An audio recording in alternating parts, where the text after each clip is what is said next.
My name's John, I have met you, nice to meet you.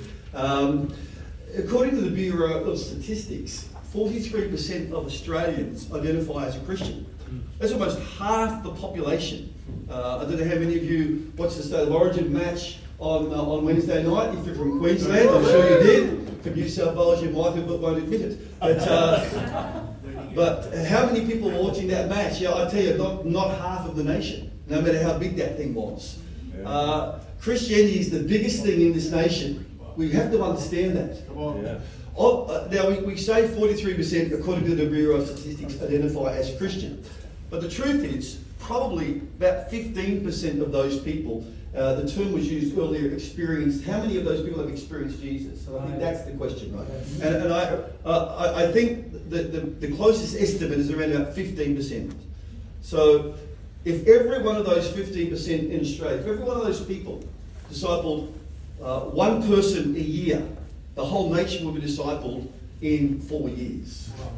Or to put it into some kind of usable, I guess, picture, each person, if they knew 6 unsaved people and reached out to them, those 6 people were saved, then the whole nation would be saved. Wow. That's how doable this actually is. Amen, brother. We are not in the minority. Right. Now I know, some of the statistics show that the churches at the back foot will decline, whatever. You need to understand, we are not in the minority. We are on the front foot in this nation. We talk about a giant that's asleep. I'm not sure that it's asleep. I think it's distracted. I think it's discouraged. Right. I think that what the enemy tries to do, the enemy tries to take our attention towards our own survival. And so Right. I'm in a crisis, Right.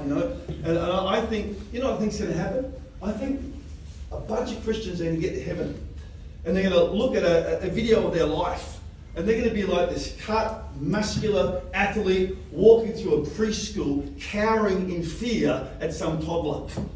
We don't realise how powerful we are. Yeah. We don't realise how much we have in our favour in this country. Yes. And how do we get that revelation? How do we inspire our shepherds? Number one, our shepherds, but number two, our sheep, to then rise up, recognising the authority and the power that they have now in this country, and then ride that into what God is doing us, calling us to do right now. Look, the truth of the matter is, one thing that struck me as I sat here earlier this afternoon and listened to all of the reports and all of the testimonies around the room, is just how incredibly well resourced the church in this country is. Yeah, My goodness me, we've got Alpha, we've got Campus Crusades for Christ, we've got Christ for All Nations, and others that I didn't get a chance to jot them down, but just listening, I think, my goodness, the opportunity for resource in the church in this nation is phenomenal.